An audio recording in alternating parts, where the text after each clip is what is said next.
اپنے چینل پر ہم آپ کو خوش آمدید کہتے ہیں۔ ہر روز ایک نئی کہانی سننے کے لیے ہمارے چینل کو سبسکرائب کریں اور کہانی کو مکمل سنیں۔ میرا نام فاریہ ہے، میری عمر 25 سال ہے، میں لاہور کی رہنے والی ہوں۔ میری شادی کو ابھی 2 ہی دن گزرے تھے کہ میرے سسر نے مجھے آواز دے کر پکارا۔ میرے سسرال میں بس میرے سسر ہی رہتے تھے اور میرے شوہر نے شادی کی رات ہی مجھے خاص تاکید کی تھی کہ میرے والد کو غصہ بہت آتا ہے، انہیں کبھی بھی کسی بھی بات سے انکار مت کرنا ورنہ وہ غصے میں پاگل ہو جاتے ہیں۔ اور اس دن سے میں بھی یہی دیکھ رہی تھی، جب بھی وہ میرے شوہر احسن کو ایک آواز دیتے، میرے شوہر کی تو جیسے رنگت ہی اڑ جاتی، ہوش و حواس اڑنے لگتے اور فوراً سے کمرے سے باہر نکل جاتے۔ اپنے شوہر کی بدحواسی دیکھ کر میرے دل میں بھی سسر کا بڑا رعب تھا۔ غصے میں تو وہ واقعی ہی رہتے تھے۔ شادی کے 2 ہی دن گزرے تھے، تیسرا دن تھا کہ جب صبح احسن نے مجھ سے کہا کہ آج ہم کہیں گھومنے جاتے ہیں۔ میں بھی خوش تھی، لیکن اسی وقت میرے سسر نے احسن کو پکارا تو وہ فوراً کمرے سے باہر چلا گیا۔ باہر سے مجھے اپنے سسر کے چیخنے چلانے کی آوازیں آ رہی تھیں۔ کہہ رہے تھے کہ 2 دن شادی کے ہنگامے میں گزار کر تمہیں احساس بھی ہے کہ فیکٹری میں تمہارے نہ ہونے کی وجہ سے کتنا نقصان ہو سکتا ہے، اور آج پھر تم چھٹی کر کے بیٹھ گئے ہو۔ ابھی کے ابھی فیکٹری پہنچو، تمام ورکرز کے سر پر کھڑے ہو تاکہ وہ ٹھیک سے کام کریں۔ تمہاری شادی میں نے اس لیے نہیں کی تھی کہ تم کمرے میں گھس کر بیٹھے رہو اور اپنی بیوی سے بھی کہو کچن کی ذمہ داری سنبھالے۔ یہاں کوئی اور عورت تو ہے نہیں جو اس کے ناز نخرے اٹھائے گی۔ یہ سن کر مجھے غصہ تو بہت آیا تھا۔ ابھی 2 دن ہی تو ہوئے تھے ہماری شادی کو، اور ان 2 دنوں میں بھی ناشتہ میں ہی بنا کر دے رہی تھی، جس پر میرے سسر کئی نقص نکال چکے تھے۔ لیکن احسن نے مجھے بڑے پیار محبت سے سمجھایا کہ ابا کی بات کا برا مت منانا۔ 2 دن تو میں اسی شش و پنج میں مبتلا تھی کہ سسر کا مزاج آخر ایسا کیوں ہے، لیکن آج جو شور شرابہ میرے سسر نے مچایا تھا، میں تو مزید گھبرا کے رہ گئی تھی۔ احسن جب کمرے میں داخل ہوئے تو ان کا چہرہ بجھا ہوا تھا۔ کہنے لگے معذرت چاہتا ہوں، مجھے فیکٹری جانا پڑے گا۔ میں نے کہا کوئی بات نہیں، کام پہلے ہے، سمندر ہم پھر کبھی چلے جائیں گے۔ میں نے بھی اعتراض نہیں کیا تھا۔ احسن تو فوراً فیکٹری چلا گیا۔ میں کچن میں آ کر بے دلی سے برتن دھونے لگی۔ شادی کے تیسرے دن میں نے ہی کھانا بنایا، گھر کے سارے کام بھی کیے۔ میرے سسر نے ملازموں کو جواب دے دیا، کہتے تھے کہ جب بہو گھر آ گئی ہے تو گھر کی صفائی بھی وہی کرے گی۔ میں نے پورے گھر کی صفائی کر لی۔ تھک ہار کر اب میں اپنے کمرے میں آرام کرنے کے لیے جانے لگی تو میرے سسر نے مجھے آواز دی۔ وہ اپنے کمرے میں بیٹھے تھے۔ میں نے سر پر اچھی طرح سے دوپٹہ اوڑھا، لیکن دوپٹہ ریشمی تھا، اسی لیے جب اپنے سسر کے کمرے میں گئی تو میں نے پوچھا، جی ابو جی کچھ چاہیے تھا آپ کو؟ انہوں نے مجھے سر سے پیر تک بڑے غور سے دیکھا، پھر بڑے عجیب سے انداز سے اپنے خشک ہونٹوں پر زبان پھیری۔ کہنے لگے مجھے دودھ پینا ہے۔ یہ سن کر مجھے سب سے پہلے اپنے دوپٹے کا خیال آیا، کیونکہ میرے سینے سے دوپٹہ سرک چکا تھا۔ میں نے فوراً سے اپنا دوپٹہ درست کیا اور کمرے سے باہر آ گئی۔ مجھے اپنے سسر کی یہ حرکت عجیب لگی تھی۔ سسر تو باپ کی جگہ ہوتا ہے اور باپ کبھی بھی بیٹیوں کو سر سے پاؤں تک نہیں دیکھتا۔ میں فوراً سے کچن میں آ گئی۔ میرا دل زور زور سے دھڑک رہا تھا، مجھے بڑا عجیب سا لگ رہا تھا۔ میں نے فریج کھولا، دودھ کا گلاس بھر کے دوپٹہ اچھی طرح سے خود پر لپیٹ کر اپنے سسر کے کمرے میں آ گئی۔ سائڈ ٹیبل پر دودھ کا گلاس رکھ دیا۔ اس سے پہلے کہ میں کمرے سے باہر جاتی، میرے سسر مجھ سے کہنے لگے کہ تھوڑی دیر میرے پاس بھی بیٹھ کر بات کر لیا کرو، گھر میں اب تمہارے علاوہ تو کوئی ہوتا نہیں ہے، میں پورا دن اکیلے بیٹھ کر بور ہو جاتا ہوں۔ یہ سن کر میں پریشان سی ہو گئی۔ میرے سسر کے کمرے میں صرف ایک بیڈ تھا، ایک الماری تھی، بیٹھنے کے لیے الگ سے کوئی کرسی نہیں تھی، اس لیے مجھے مجبوراً بیڈ کے کنارے پر ہی بیٹھنا پڑا۔ وہ مجھ سے ادھر ادھر کی باتیں کرنے لگے، لیکن جیسے ہی انہوں نے دودھ کا گلاس پکڑ کر منہ کو لگایا تو فوراً سے پیچھے ہٹا لیا۔ کہنے لگے اتنا ٹھنڈا دودھ یہ میں نہیں پی سکتا، مجھے تو گرم گرم دودھ پسند ہے۔ یہ کہتے ہوئے پھر ان کی نظریں میرے چہرے سے ہوتی ہوئی میرے پورے وجود پر سفر کرنے لگی۔ ان کے نظروں میں نہ جانے ایسا کیا تھا کہ میں الجھن کا شکار ہونے لگی۔ میرے ہاتھوں میں تری سی اترنے لگی، چہرے پر پسینے کے قطرے نمودار ہونے لگے۔ کہنے لگے جاؤ اسے گرم کر کے لا دو۔ میں نے دودھ کا گلاس پکڑا اور بھاگتی ہوئی اور کھڑی ہو گئی۔ ویسے تو 2 دن سے میرے سسر بڑے ہی غصے میں بات کرتے دکھائی دے رہے تھے جب میرے شوہر گھر میں ہوتے تھے تو، لیکن آج تو ان کا لہجہ بڑا ہی دھیما تھا۔ لگ ہی نہیں رہا تھا کہ یہ میرے وہی سسر ہیں جو 2 دن سے احسن سے چلا کر بات کر رہے تھے اور غصے سے احسن سے بات کر رہے تھے، انہیں ڈانٹ رہے تھے۔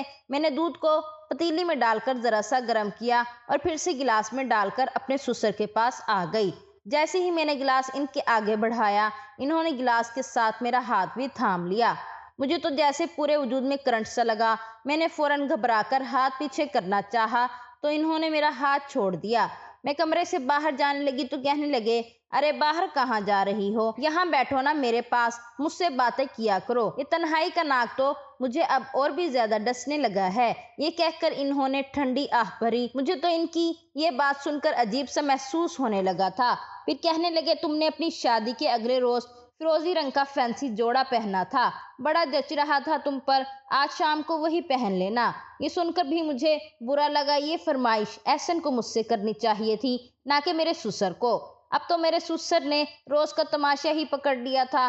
جب احسن فیکٹری جاتا، میرے سسر مجھے اپنے کمرے میں بلا لیتے، مجھے عجیب نظروں سے دیکھتے، بار بار اپنے خشک ہونٹوں پر زبان پھیرنے لگتے، پھر کہتے، مجھے دودھ پینا ہے، مجھے دودھ لا کر دو۔ میں دودھ کا گلاس لے کر جاتی تو میرا ہاتھ پکڑ لیتے، کہتے، میرے پاس بیٹھ کر مجھ سے باتیں کیا کرو۔ میں بھلا کیا کر سکتی تھی؟ میں کام کے بہانے بنانے لگتی کہ مجھے کھانا بنانا ہے، برتن دھونے ہیں۔ اصل میں مجھے یہ سب اچھا نہیں لگتا تھا۔ اب میرا دل بے چین سا ہونے لگا تھا۔ سوچ رہی تھی کہ مجھے احسن سے بات کرنی چاہیے، لیکن کیسے کرتی؟ وہ تو اپنے باپ کے سامنے کانپتا تھا، ایک لفظ نہیں کہتا تھا، سر جھکائے ابا جی ابا جی کہتا رہتا تھا۔ میں کچن کا کام کر رہی تھی کہ میرے سسر اچانک سے کمرے میں آ گئے اور پھر جو کچھ میرے ساتھ کیا، میں اپنی عزت بچا کر اپنے کمرے میں چلی گئی۔ اپنے کمرے کا دروازہ بھی بند کر دیا، کنڈی لگا دی، بیڈ پر بیٹھ گئی۔ بدحواسی مجھ پر بری طرح سوار تھی، میرا پورا وجود لرز رہا تھا۔ میں سوچ بھی نہیں سکتی تھی کہ میرا سسر میرے ساتھ ایسی بھی حرکت کر سکتا ہے۔ میری آنکھوں سے آنسو بہنے لگے۔ میں سوچ چکی تھی کہ میں احسن سے بات کروں گی۔ میں نے پورا دن کوئی کام نہیں کیا، اپنے آپ کو کمرے میں بند کر چکی تھی۔ کئی بار میرے سسر میرے کمرے کا دروازہ کھٹکھٹا چکے تھے کہ انہیں بھوک لگی ہے، کھانا دے دو، لیکن میں نے انہیں کچھ نہیں دیا۔ میری جگہ کوئی بھی ہوتی تو یہی سب کچھ کرتی جو میں نے کیا تھا۔ رات کو میرا دروازہ زور زور سے دھڑدھڑایا گیا۔ احسن تھے، کہنے لگے، فاریہ دروازہ کھولو، یہ کیا بدتمیزی ہے؟ کیوں تم نے صبح سے دروازہ بند کیا ہے؟ کمرے میں بیٹھی ہوئی ہو؟ احسن کی آواز سن کر میں نے دروازہ کھولا۔ جیسے ہی میں نے دروازہ کھولا تو دونوں باپ بیٹا مجھے غصے سے دیکھ رہے تھے۔ احسن کہنے لگا، تم میں ذرا بھی حیا ہے؟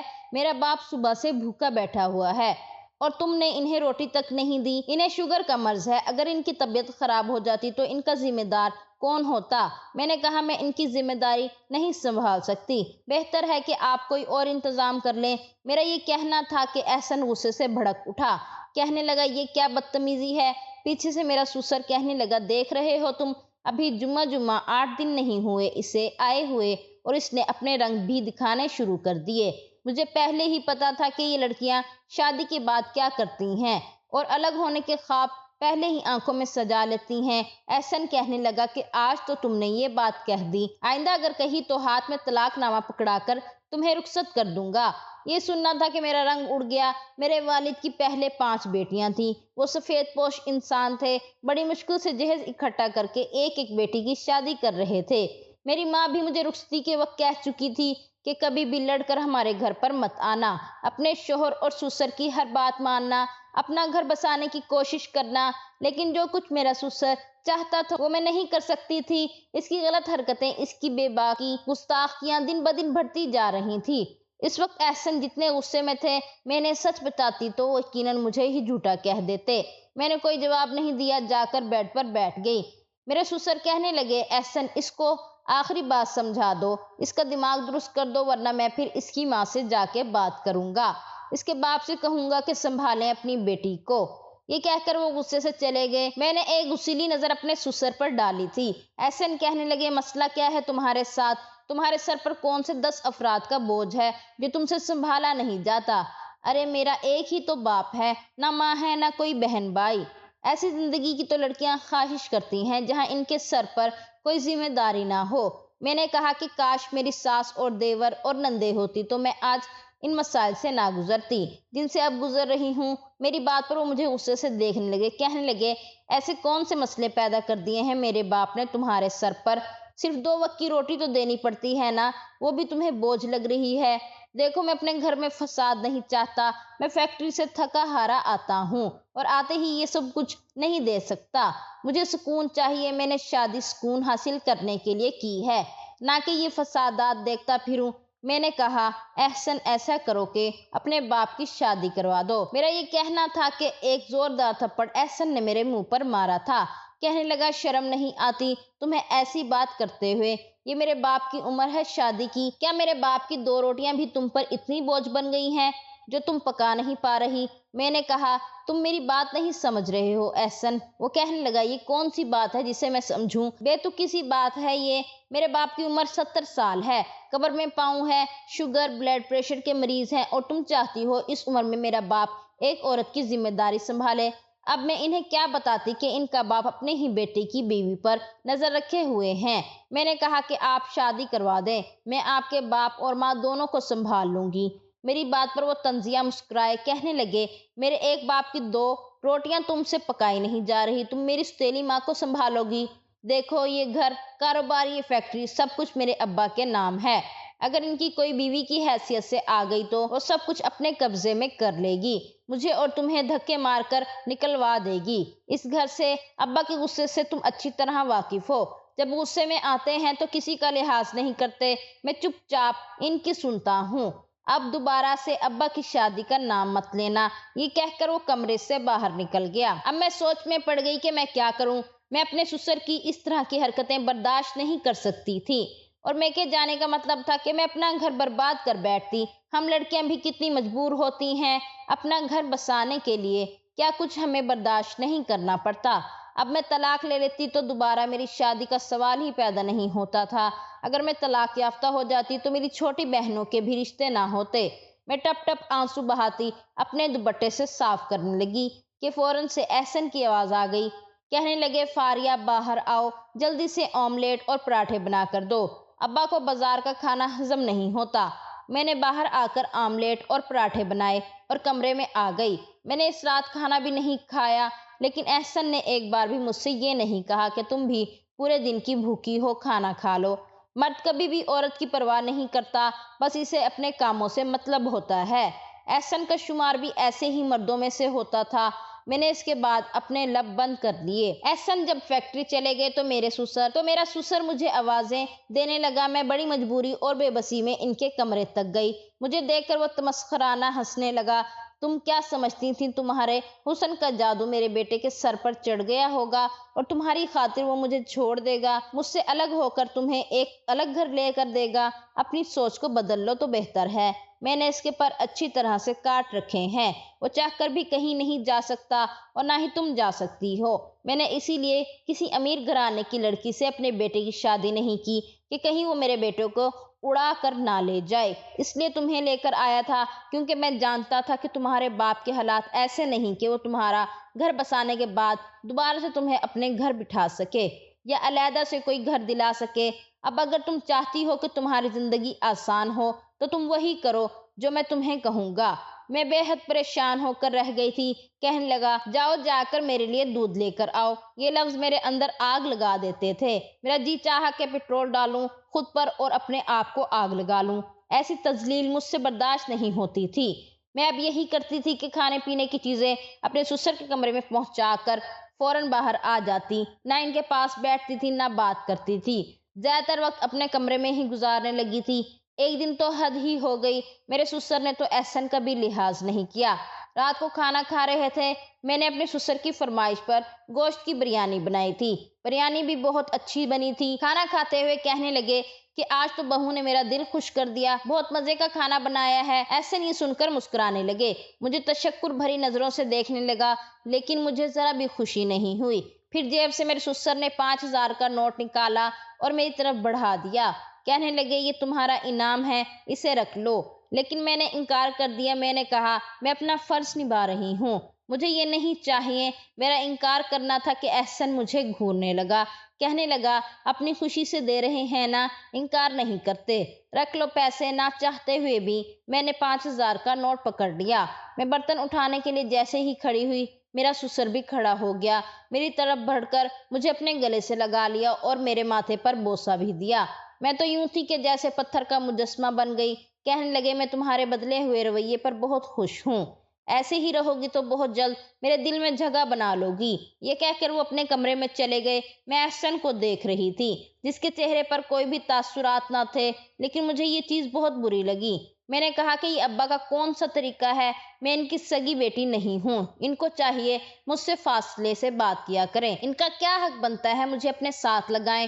اللہ تعالیٰ نے تو ایک عمر کے بعد باپ اور بیٹی کا بھی فاصلہ رکھنے کے لیے کہا ہے، اور ماں اور بیٹے کا بھی۔ میری اس بات پر احسن بھڑک اٹھے، کہنے لگے تم اتنی چھوٹی سوچ کی مالک ہو سکتی ہو؟ میں نے کبھی سوچا بھی نہیں تھا۔ میرا باپ تمہیں اپنی بیٹی سمجھتا ہے۔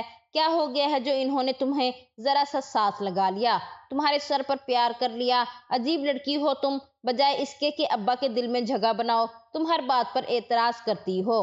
وہ دھیمے لہجے میں مجھ پر چلا کر بول رہا تھا، کہنے لگا شکر کرو ابا نے یہ باتیں نہیں سن لی، ورنہ مزید مصیبت پڑ جاتی میرے سر پر۔ پھر انگلی اٹھا کر مجھے تنبیہ کرنے لگے، کہنے لگا میں تمہیں آخری بار سمجھا رہا ہوں فاریہ، اپنا رویہ ابا سے ٹھیک رکھا کرو۔ میں رونے لگی۔ میں نے کہا احسن میری برداشت کی حد ختم ہو چکی ہے، ایسا کرو مجھے زہر لا کر دے دو یا اپنے ابا کی شادی کروا دو۔ یہ کہہ کر میں کمرے میں چلی گئی۔ کچھ دیر بعد ہی باہر کی ڈور بیل بجی، پھر باہر شور کی آوازیں آنے لگی۔ میں کمرے سے باہر آئی تو مجھے پتہ چلا کہ میرا ایک دیور بھی ہے جو دبئی میں تعلیم حاصل کرنے گیا تھا اور اب وہ واپس آ چکا ہے، وہ بھی اپنی بیوی کے ساتھ۔ میرے دیور نے وہیں شادی کی اور میرا سسر اس سے ناراض تھا، اس لیے اسے گھر آنے کی اجازت نہیں دی۔ نہ ہی اس بات کا علم میرے گھر والوں کو تھا کہ احسن کا کوئی اور بھائی بھی ہے۔ ان دونوں میاں بیوی کو دیکھ کر میں حیران تھی۔ میرے سسر بھی غصے میں کھڑے تھے، کہنے لگے کہ اگر اپنی مرضی سے شادی کی تھی تو پھر اسے یہاں واپس کیوں لائے ہو؟ وہیں رہتے۔ وہ ہاتھ جوڑ کر معافی مانگنے لگا۔ پھر احسن نے بھی کہا کہ ابا جانے دیں، جو ہونا تھا وہ ہو چکا ہے، عمران کو گلے لگا لیں۔ بہرحال اب میری دیورانی بھی آ چکی تھی، کافی خوبصورت سی دبلی پتلی سی لڑکی تھی۔ میں نے بھی شکر کیا تھا کہ اب میں گھر پر اکیلی نہیں ہوں۔ خوش مزاج اور باتونی قسم کی لڑکی تھی، میرے ساتھ گھل مل گئی تھی۔ عمران بھی احسن کے ساتھ فیکٹری جانے لگا تھا۔ میرے سسر کی توجہ مجھ سے ہٹ کر اب میری دیورانی کی جانب مبذول ہو گئی تھی۔ ایک رات کھانے کے دوران میرے سسر کہنے لگے کہ اب میرے سارے کام چھوٹی بہو کرے گی۔ وہ بھی خوشی خوشی تیار ہو گئی، کہنے لگی ٹھیک ہے ابا، آپ کو جو بھی چاہیے وہ آپ مجھ سے مانگا کریں۔ عمران بھی یہ سن کر مسکرانے لگا۔ لیکن چند دن گزرے تھے۔ ایک بار میری دیورانی انیلا جب سسر کے کمرے سے باہر آئی تو بڑی ہی بدحواس تھی، بار بار اپنے چہرے کا پسینہ پونچھ رہی تھی۔ میں سمجھ سکتی تھی کہ وہ کس تکلیف سے گزر رہی ہے۔ کچن میں آ کر وہ چپ چاپ برتن دھونے لگی۔ میں نے پوچھا کیا ہوا؟ کہنے لگی مجھے ابا کی عادتیں بڑی عجیب لگتی ہیں، عجیب نظروں سے دیکھتے ہیں، عجیب طرح کی باتیں کرتے ہیں جنہیں سن کر میرے کانوں کی لو تک سرخ ہو جاتی ہے۔ کہنے لگی میں تو عمران سے بات کروں گی، وہ تو کہتے تھے کہ اس کے ابا بہت اچھے ہیں، لیکن یہ تو بات بات پر اپنے قریب کرتے ہیں، کبھی ہاتھ پکڑ لیتے ہیں، کبھی گلے لگا لیتے ہیں، مجھے یہ سب اچھا نہیں لگتا۔ میں نے کہا یہ دونوں بھائی کبھی بھی اپنے باپ کی بات نہیں ٹالیں گے، میں بھی اس تکلیف سے گزر رہی تھی، لیکن احسن نے میری کبھی بھی نہیں سنی۔ وہ کہنے لگی لیکن میں تو عمران سے صاف کہہ دوں گی، اگر ابا نے یہی رویہ رکھا تو میں اسے کہہ دوں گی کہ الگ گھر لے کر دے۔ وہی فساد پھر سے برپا ہوا جو کہ میرے اور احسن کے بیچ ہو چکا تھا۔ عمران کہنے لگا کہ میں تمہارے ساتھ 3 سال بیرون ملک میں اکیلے رہ چکا ہوں، اب میرے گھر پر تم کیا آئی ہو؟ 4 دن ابا کو روٹی بنا کر کیا دینی پڑی؟ تم نے ایک نیا ہنگامہ شروع کر دیا۔ وہی بحث ہوئی جو احسن کی میرے ساتھ کئی بار ہو چکی تھی۔ انیلا طلاق مانگنے لگی۔ احسن جب کمرے میں آیا تو کافی چپ چاپ سا تھا۔ میں نے کہا احسن آپ اب بھی یہی کہیں گے کہ میں غلط تھی؟ جو شکایت مجھے ابا سے تھی آج وہی انیلا کو بھی ہیں، اس کا مطلب ہے کہ کہیں نہ کہیں تو ابا غلط ہیں۔ میں آپ سے سچ کہہ رہی ہوں، انہیں ایک بیوی کی ضرورت ہے، بے شک ان کی عمر 70 سال ہے۔ آپ کو تو چاہیے تھا کہ اپنی والدہ کی وفات کے کچھ عرصے بعد ہی ان کی شادی کروا دیتے تاکہ وہ ہمیں سچ میں بیٹیاں ہی سمجھتے۔ میری بات شاید اب احسن کی عقل میں آئی تھی۔ ایک بار انہوں نے ابا سے دوسری شادی کے لیے کہا تو پہلے تو وہ ناراض ہو گئے، کہنے لگے میں اس عمر میں شادی کروں گا، کیا تم لوگوں کا دماغ خراب ہے کیا؟ تو احسن نے کہا کہ ایک بیوہ عورت ہے، اگر آپ اسے سہارا دے دیں گے تو اس میں کوئی حرج کی بات نہیں ہے۔ وہ عورت بھی 50-55 سال کی ہے اور بھائیوں کے رحم و کرم پر بڑی مشکل کی زندگی گزار رہی ہے۔ پہلے تو ابا نے نخرے دکھائے، لیکن پھر 2-4 دن بعد خود ہی کہنے لگے کہ ٹھیک ہے، میں اس سے نکاح کر لیتا ہوں۔ چند دن میں ہی میرے سسر کا نکاح ہو گیا اور اس سے فرق یہ پڑا کہ گھر کا ماحول کافی حد تک بہتر ہو چکا تھا۔ احسن اب مجھ سے خود کہتے تھے کہ تم نے ٹھیک کیا ہے، ابا کو ایک بیوی کی ہی ضرورت تھی۔ میری نئی ساس سسر کا بہت زیادہ خیال رکھتی تھی، اب میرے سسر کی نظریں بھی ہم پر نہیں اٹھتی تھیں۔ ہمارے معاشرے میں یہ چیز بہت عام ہو گئی ہے کہ اگر باپ کی عمر زیادہ ہو جائے تو اولاد انہیں دوسری شادی نہیں کرنے دیتی اور ایک محاذ کھڑا کر لیتی ہے، جس کی وجہ سے ایسی مشکلات کا سامنا آنے والی بہوؤں کو کرنا پڑتا ہے، جیسا کہ مجھے اور انیلا کو کرنا پڑا تھا۔ دوستوں، امید کرتی ہوں آپ کو ہماری آج کی کہانی پسند آئی ہوگی۔ اگر آپ کو ہماری آج کی کہانی پسند آئی ہے تو اس کو لائک کریں، شیئر کریں اور ہمارے چینل کو بھی سبسکرائب کریں۔ ملتے ہیں کل ایک نئی اور دلچسپ کہانی کے ساتھ، تب تک کے لیے اللہ حافظ، شکریہ۔